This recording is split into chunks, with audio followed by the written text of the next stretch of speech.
Family Care è un'agenzia per il lavoro e ci occupiamo principalmente dell'assunzione di personale domestico per conto delle famiglie. Quindi in particolar modo assumiamo assistenti familiari e sgraviamo le famiglie da qualsiasi incombenza burocratica e amministrativa. Siamo a Varese, in via Carrobbio numero 15. Potete contattarci al nostro numero di telefono o inviandoci una mail.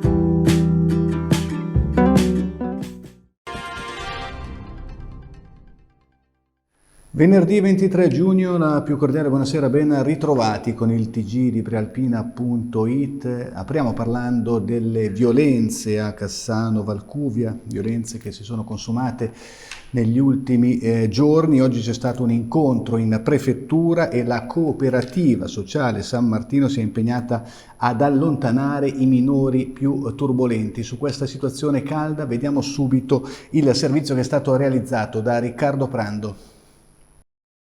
Un primo paletto è stato messo. I giovani più turbolenti di Cassano Valcuvia, protagonisti nei giorni scorsi della rissa sull'autobus della linea Cittiglio-Luino, saranno presto allontanati dalla struttura che li ospita. È l'impegno preso dalla cooperativa sociale San Martino nel corso della riunione del Comitato per l'Ordine e la Sicurezza, convocato questa mattina dal prefetto Salvatore Pasquariello. Ma per andare oltre il contingente, la stessa cooperativa si è impegnata a presentare entro 10 giorni da oggi un progetto di ridimensionamento dell'attività, garante la comunità montana Valli del Verbano, alla quale è affidato il compito di coordinare gli enti locali interessati al fenomeno. È un primo passo avanti, afferma la sindaca di Cassano, Serena Barea, ma adesso attendiamo fatti concreti perché i cittadini di Cassano sono esasperati. Cronaca giudiziaria, la strage di Samarate, oggi udienza a Busto Arsizio in Corte d'Assise, il pubblico ministero ha chiesto l'ergastolo per Alessandro Maia, reo confesso dell'uccisione della moglie Stefania Pivetta, della figlia Giulia e del ferimento del figlio Nicolò. Il servizio con immagini di Agenzia Blitz. Ergastolo e in più 18 mesi di isolamento diurno. Questa è la richiesta di condanna del PM Martina Melita nel processo contro Alessandro Maia, reo di aver ucciso moglie e figlia e del tentato omicidio del figlio Nicolò. La strage avvenuta nella villetta di Samarate risale al 4 maggio 2022. L'udienza si è svolta oggi, venerdì 23 giugno, in Corte d'Assise al Tribunale di Busto Arsizio. Il difensore di parte civile, Stefano Bettinelli, ha sottolineato che il comportamento di Alessandro Maia non merita alcuna attenuante e che il figlio e la famiglia stanno pagando prezzi altissimi, non solo morali. Il difensore di Maia, Gino Colombo, ha insistito su quello che, secondo il suo consulente, sarebbe l'incapacità di intendere e di volere dell'imputato. La sentenza il 21 luglio. Ancora la cronaca giudiziaria, ha patteggiato una condanna di 1 anno e 4 mesi con sospensione condizionale della pena il 38enne residente a Cadrezzate con Osmate accusato di omicidio stradale per l'incidente mortale avvenuto il 2 settembre scorso a Provaglio di Sio nel Bresciano. Il patteggiamento è avvenuto oggi al Tribunale di Brescia. A perdere la vita nel tragico incidente era stato un 34enne autotrasportatore di origini nigeriane, Ife James Folayon. Al 38enne cadrezzatese è stata anche comminata la sanzione accessoria della sospensione della patente per 2 anni. Ci spostiamo a Verbania, cronaca, è stato arrestato il 39enne che lunedì scorso ha stuprato l'ex compagna a Intra dopo aver sfondato la porta di casa della donna. A dare l'allarme era stata una vicina, gli agenti della volante erano intervenuti subito bloccando l'uomo, già noto alle forze dell'ordine per reati contro la persona, resistenza e minaccia a pubblico ufficiale. La donna è stata affidata alle cure dei sanitari. Il giudice, dopo la convalida dell'arresto, ha disposto nei confronti del 39enne gli arresti domiciliari con il divieto di comunicare con la vittima. Cambiamo argomento, ci occupiamo del problema della sicurezza della circolazione ferroviaria che è stato rilanciato nelle scorse settimane dal deragliamento di un treno merci a Laveno. Oggi in prefettura si è parlato anche di questo e degli interventi necessari per avviare un percorso che possa migliorare la situazione. A fare il punto è il prefetto Salvatore Pasquariello, ascoltiamo le sue parole, oltre a quelle del deputato di Fratelli d'Italia Andrea Pellicini che sta seguendo da vicino la problematica. Il servizio di agenzia Blitz. È stato deciso di modificare alcune modalità di allertamento delle forze del soccorso in caso di emergenza. Sono state rappresentate anche alcune problematiche di tenuta del versante che è a monte della ferrovia su tutta la linea e ci sono degli impegni di rete ferroviaria per fare degli approfondimenti e degli investimenti pluriennali che peraltro sono stati già in parte programmati. Allora, l'illuminazione della galleria è già in programma, sarà realizzata a stretto giro, mentre invece un fatto importante è che noi adesso costituiremo subito il gruppo che aggiornerà la pianificazione di emergenza esterna. Questa mattina RFI ha dato importanti rassicurazioni e soprattutto ha annunciato intanto che partiranno a breve i lavori di illuminazione della galleria di Laveno. Io ritengo che comunque si debba fare ancora molto sul tema della sicurezza, che i treni devono andare più piano, che soprattutto venga data esecuzione anche alle sentenze che ci sono state in materia di barriere antirumore.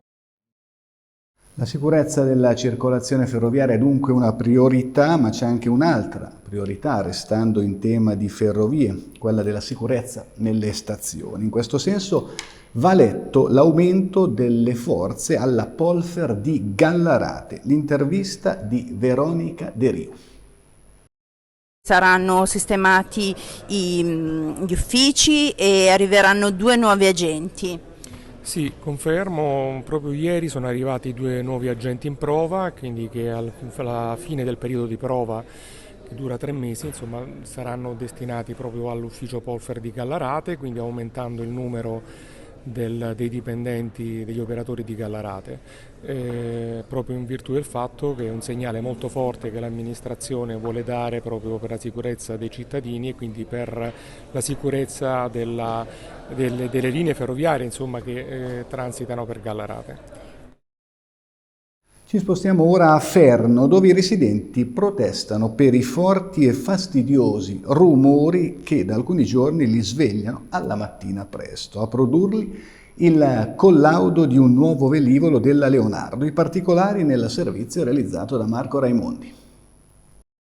Da alcuni giorni i fernesi si svegliano di prima mattina e non sono mancate lamentele e segnalazioni in reazione a insistenti e fastidiosi rumori di rotori di elicotteri. Il sindaco Sarafotti si è subito attivato per cercare di capirne di più con la Leonardo SpA. Ha scritto il Primo Cittadino: i referenti di Leonardo, azienda di prestigio e di forte rilevanza economica per il territorio, mi hanno fatto sapere che sono in corso le operazioni di collaudo di un nuovo velivolo e che la posizione della rampa utilizzata per tale attività e il fatto che il collaudo avvenga con velivolo a terra comportano la diffusione di onde acustiche verso il centro abitato di Ferno. La società ha rimarcato come l'effettuazione dei collaudi anche alla mattina presto risponda alla necessità di testare il veicolo con diverse temperature e diversi gradi di umidità, ma quello di stamane, che era programmato alle 6:45 per un'ora, dovrebbe essere stato l'ultimo collaudo mattutino. Infatti l'azienda elicotteristica con sede a Cascina Costa ha comunicato che le successive operazioni si svolgeranno in orari pomeridiani, ma soprattutto, ha concluso il Primo Cittadino fernese, si è resa assolutamente disponibile a un incontro e confronto previsto ai primi di luglio. Siamo allo sport calcio. Dopo l'annuncio del nuovo presidente, che sarà Paolo Girardi, il Varese ha presentato per intero l'organico societario e lo staff tecnico. Conferenza stampa oggi, per noi c'era Silvio Tranquillini con Stefano Benvenu di agenzia Blitz, le parole dell'allenatore Corrado Cotta e del direttore sportivo Davide Raineri. Corrado Cotta, nuovo allenatore del Città di Varese. Gli obiettivi della società cambiano a seconda della categoria, perché Varese, diceva il patron Rosati, è Varese, quindi si pensa sempre a vincere. Che sia Serie D, che sia Eccellenza, ci si aspetta comunque un Varese competitivo.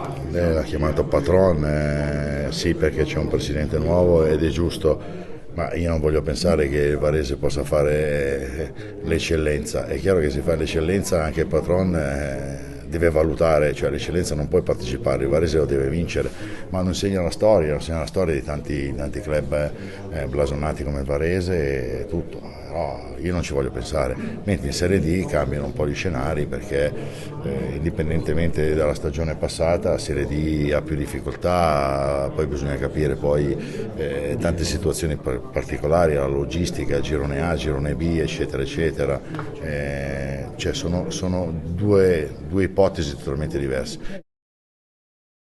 Davide Raineri, direttore sportivo del Varese, finalmente la vediamo a Varese per costruire insomma una squadra che avrà ambizioni indipendentemente dal discorso della categoria. Vabbè, sì. Però la categoria appunto frena un po' tutto il discorso composizione della squadra, perché chiaramente chi viene qua a parlare, anche se poi è d'accordo su tutto, però ti chiede sempre aspetta un attimo, ma quindi è ovvio questo, no? Quindi non è che lo devo dire. Però le intenzioni della proprietà e anche diciamo il budget è abbastanza per far bene. Poi il calcio, sai,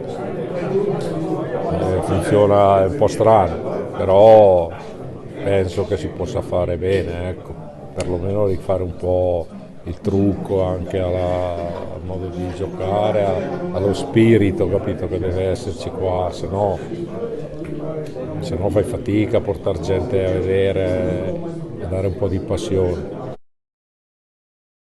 Bene, è tutto, grazie per essere stati con noi. La TG di Prealpina.it torna domani alle 19, buona serata.